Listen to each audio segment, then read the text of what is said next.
Bryan Woo was incredibly impressive, and Mitch Garver drove in a couple much-needed runs as the Mariners win yet another series down in Oakland. Let's talk about it here on the Locked On Mariners postgame show. Colby, hit it.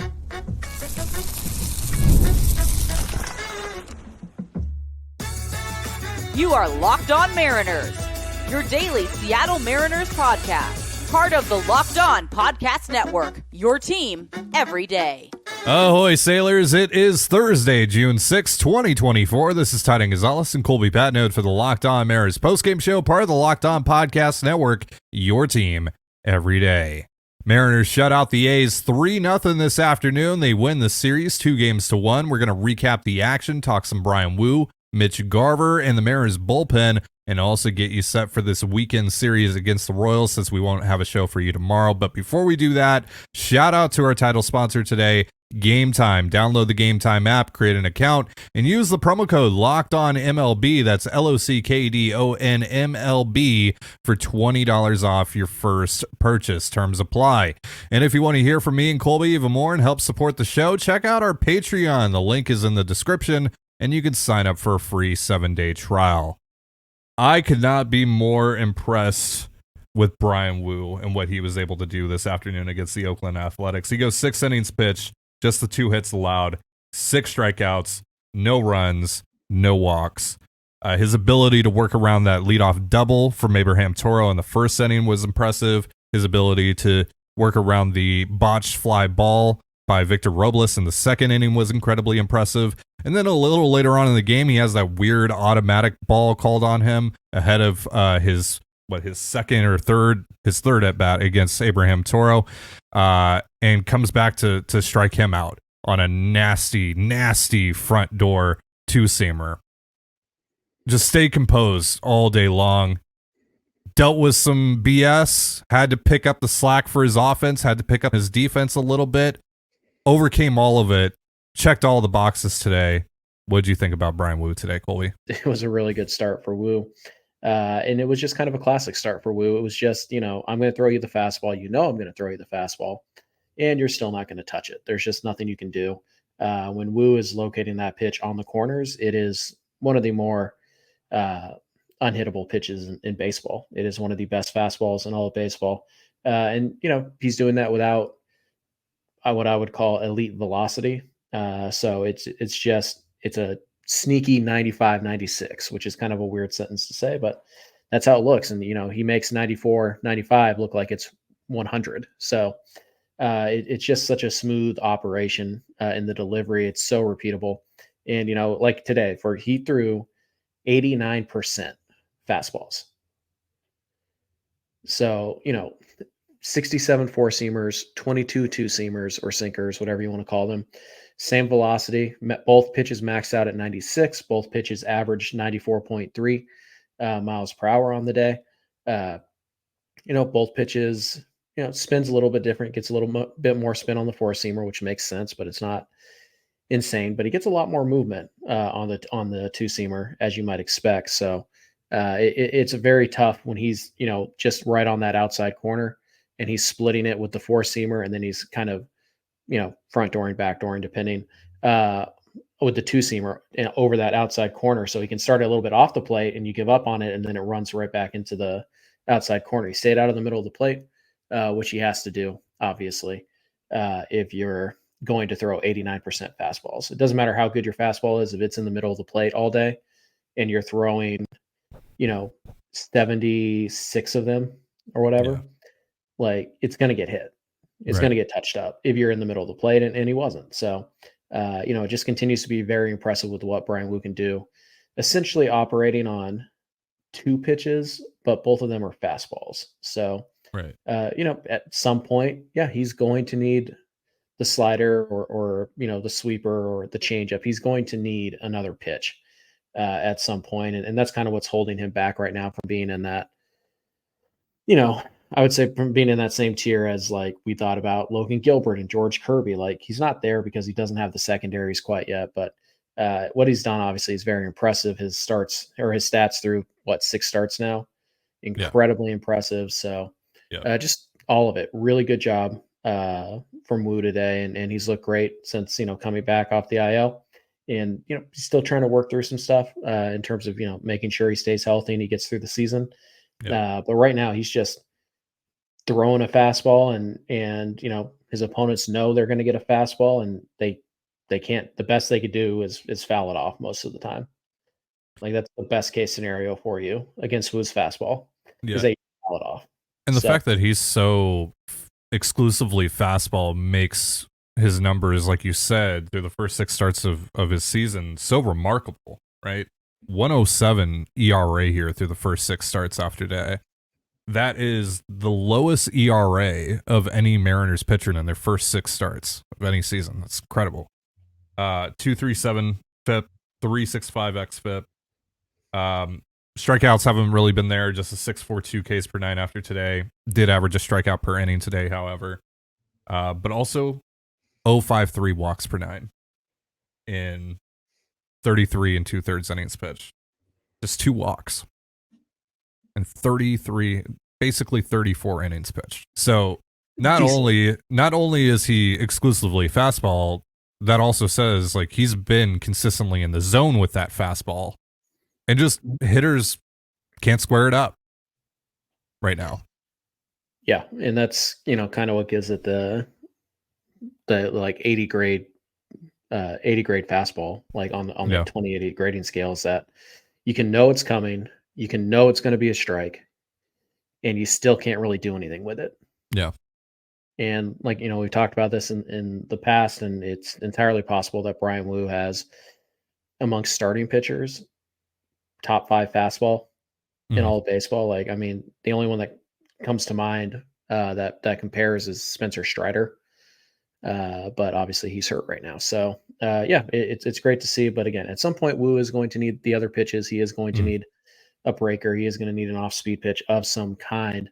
But yeah, right now he's just in a groove. It looks like he's just playing catch out there. And like you said, nothing is phasing him. Nothing is getting him off his game. And he's just, just playing catch basically, and getting pretty much every major league hitter he faces out with regularity. So it's great for Bryan Woo. And I think it's safe to say that the Mariners' number 5 starter is better than, the other 29 number 5 starters. I think we can say that with some fair confidence. And if he ever does figure out the sweeper or the slider or a curveball or a changeup or anything like that, watch out, because that is a scary, scary dude. This quote from Daniel Kramer, Mariners beat reporter for MLB.com. This is from A's manager Mark Kotze on Bryan Woo. Quote, "We just couldn't hit the heater. I don't know what it is about his fastball that gives us trouble. He basically just threw his 4-seam and 2-seam and played it off the plate today with success. That's the story of the day." Indeed, it was. Now let's talk about this Mariners bullpen without Andres Munoz for the 2nd game in a row, and they held it down. We'll talk about them in just a moment. But first, a reminder, this episode of the Locked On Mariners podcast is brought to you by PrizePicks. With PrizePicks, you could turn $10 into $1,000 in a single game watching your favorite sports this summer. You can make a PrizePicks lineup in as little as 60 seconds. All you have to do is pick more or less on 2 to 6 players' stat projections, and you're locked in.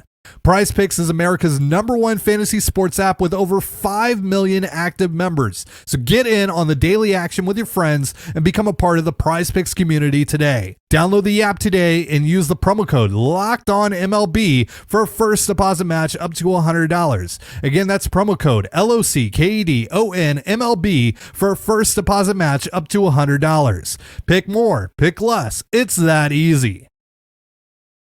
You're listening to the Locked On Mariners postgame show. You can catch the Mariners weekend series with the Royals coming up here on the Mariners hometown broadcast with SiriusXM via the SXM app. All you have to do to find that is search the word Mariners. We'll be previewing that series a little later on in this show, but for now, let's talk about the Mariners bullpen today. 2nd day in a row, like I said, without Andres Munoz, and they were pretty good. Austin Voth, clean inning.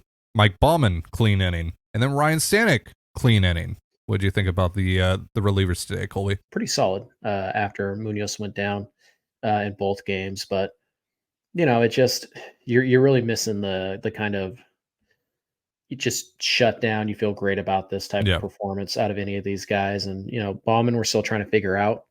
Mhm. So, haven't seen a ton of him. Obviously, he had the really rough debut. Since then, he's been fine. He's been totally fine. He didn't So, pitch for like 6 days after the debut. right. And So then now he's pitched, I think, 3 times in the last 5 days. yeah. And he's looked fine. He's gotten the job done every Well, time. clearly, like they started implementing, whatever they wanted to implement with him during those 6 days, and now he's trying to work that into his outings, and so he's just kind of a work in progress right now. But I thought he looked pretty good today. Yeah, it's good stuff. We know it was good stuff when they acquired him. It's fastball 96 to 98. It's a pretty good knuckle curve that he generally will get a lot of whiffs on, and he's got 2 breaking balls that are both above average. It's just a matter of throwing enough strikes and throwing enough quality strikes with him, and getting a little more value out of the heater. So far, so good with him. Voth might be like the most underrated guy in this Yeah. bullpen, just because he's been just solid. He's just been, he just kind of throws everything at you: sweeper, cutter, four seamer, Mhm. curveball. Not going to miss a ton of bats. It's not going to be a big part of his game, although he did have 2 whiffs on 5 swings today. His game really is as it comes down to is avoiding hard contact, getting a lot of soft ground balls, getting a lot of pop ups and stuff like that, and he's pretty good at it. So, it's nothing exciting. It's nothing that you're going to feel great about. But Voth is a totally fine guy to bring in the 6th or the 7th to start an inning, and you can reasonably expect him to kind of keep the game where it is. So, he's been real solid overall today. And then Stanek, you never know what you're going to get with Stanek, but he has been significantly better in the last few weeks than he was at the beginning of the year, minus the one little hiccup on the ball that just stayed fair against the Nationals. He's been really solid overall, and today, 15 pitches, 10 strikes, only the 1 whiff today, but whatever. 3-0 lead, wanted to be aggressive, fell behind to, I believe it was Blade, Yep. and then just started pounding the strike zone. Yeah. Just Cal went out there, had a discussion. I think it was 2-0. He went out there, just had a quick discussion with him, like, hey, just go after him, see what happens. Yeah. All right, you got a 3-run buffer. Let's just see what happens here. Yep, put it down the pipe, see if he can hit it, and if he can, whatever. You got Rooker up next. Rooker's not even the tying run. Yeah. At that point, so you're in a really good spot. Just put it down the middle and let the velocity play, let the stuff play, and he did. So Stanek again gets the job done. Solid day for the Mariners bullpen. Again, it's not lights out. It's not like you're just sitting back like, oh yeah, no, this is totally chill. 2-0, we got this in the bag. No, certainly not. Not without Andres Munoz sitting out there in the pen. But no, they stepped up. They did a good job. They did a good job yesterday as well. Yeah. So the Mariners bullpen, really the Mariners pitching in general has been very good the last 2 series, and things get a little bit harder. You go to Kansas City. That is not a great matchup for Seattle. That's not a great ballpark for Seattle to play in. So, and obviously we know that Salvador Perez and Bobby Witt and Michael Garcia, they're going to do damage at some point in that and series. There's a game that happened at that stadium a couple years ago in September that sticks in my mind and will never leave. Sure. I am forever haunted by that game. Don't get up by 10 runs. Otherwise you'll lose. Right. But yeah, so hopefully it's kind of the place where Julio really broke out last August. So maybe that carries over. That'd be great. But yeah, it's going to be tough. You're facing Marsh, who you handled pretty well. You're facing Daniel Lynch. So, not, but then on Sunday you're getting Cole Reagans. So yeah. If you want to win that series, you might want to win the first 2. We'll get to that a little bit later. But the bullpen is fine. And hopefully it sounds like there's a chance at least, or at least the way things are kind of trending right now, that Munoz will be available at some point this weekend in that Kansas City series, maybe tomorrow. He said he's feeling better. Mariners sound pretty confident that he's going to miss the IL. So hopefully at some point you get him back, this weekend. But, overall, the bullpen did a very nice job these last 2 days without him. This is what we talked about on the Patreon yesterday as we try to kind of make sense of just how the Mariners have gotten to this point, because as dominant as the pitching has been, there's also been some streaky moments for the pitching. And obviously the offense has been genuinely terrible for most of the year. and they've had some significant injuries, and yet here they are, 8 games above 500. They're now 5 games up on the Rangers. And I struggled to come up with a good reason for it other than they've been able to stop the bleeding. They've been able to survive. They've been able to, especially in a series like this, not play their best ball and still find a way to win. Still find a way to win a series. Right. They've been surviving, whereas when things go wrong or something goes wrong for the Rangers or for the Astros, they're not finding a way to weather that storm. So, because we looked at the numbers; they're insane. Now I think before yesterday's game, they were 12-4 in 1-run games. Well, actually, they were 13-4.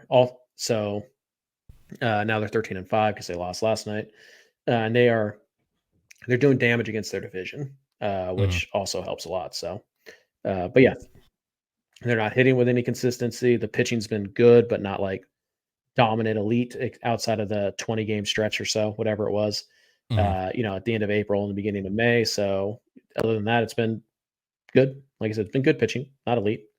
So yeah, it's a weird team right now, but any way you want to slice it, it's, June 6th and the Mariners are 5 games up in their division and they're 8 games over 500 and they've won something like 11 of their last 15 series.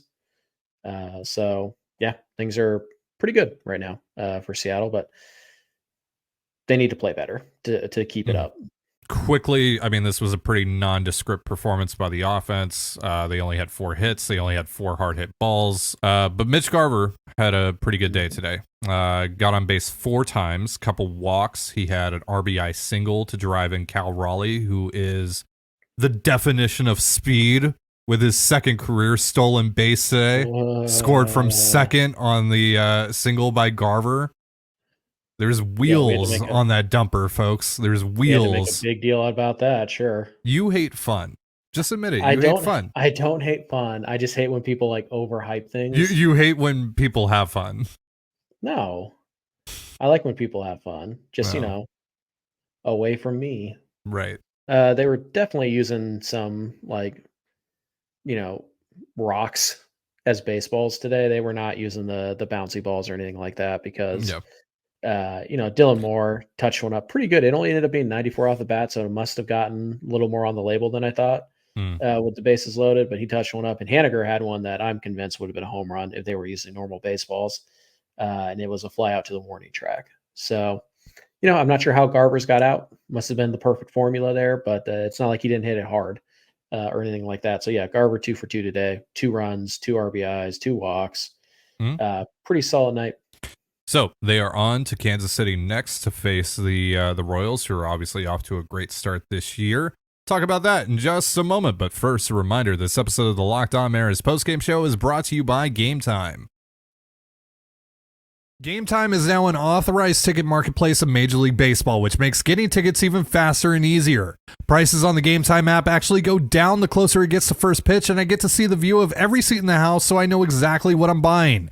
Game Time's last-minute deals give you up to 60% in savings buying last minute for sports, music, comedy, and more. And to avoid any surprises at checkout, you can turn on their all-in pricing to see the full cost, fees included. Take the guesswork out of buying tickets with Game Time. Download the Game Time app, create an account, and use the promo code LOCKEDONMLB for $20 off your first purchase. Terms apply. Again, create an account and redeem the promo code LOCKEDONMLB. That's LOCKEDONMLB for $20 off. Download the Game Time app. Last minute tickets, lowest price guaranteed. And you're listening to the Locked On Mariners postgame show. Once again, you can catch the M's and the Royals this weekend on the Mariners hometown broadcast with SiriusXM via the SXM app. All you have to do to find that is search the word Mariners. So, M's off to Kansas City. Got kind of lucky here. Seth Lugo was lined up to pitch in this series. Lugo's obviously had a great year.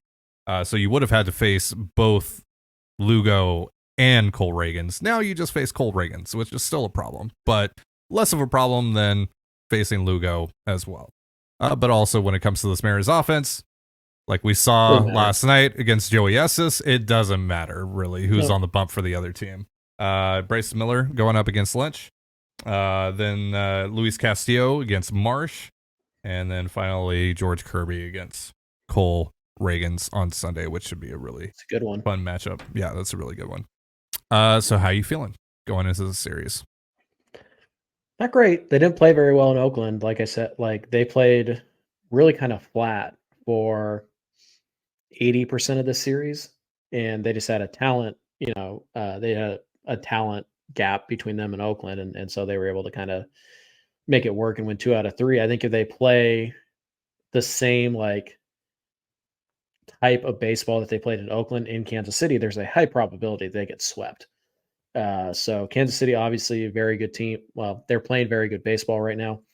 Are they playing a little bit over their heads? Yeah, I think so. I think they're going to fall back to the pack here a little bit, but they're playing pretty good ball right now. And obviously, you can't feel great about facing Cole Reagans. So you kind of have to assume that that's going to be an extremely difficult game to win, even though you're countering with George Kirby. So tomorrow and Saturday are going to be huge for this ball club. So hopefully, they can find a way. Like if you get home, if you can get back home with a 3-3 road trip, you take it. Obviously, you want 4-2, but 3-3 is totally fine. And then you get ready for a pretty big homestand, which gives you, I believe, 4 against the White Sox. Yep. You have to do damage there. And then 3 against the Rangers. Texas. Yeah. Yep. So the entire conversation can, greatly shift over the next 10 days about where you stand in terms of, your division lead and all that stuff. But it starts with, having good at bats, getting to Lynch early, giving your bullpen a bit of a buffer because we don't know if/when Munoz is going to come back.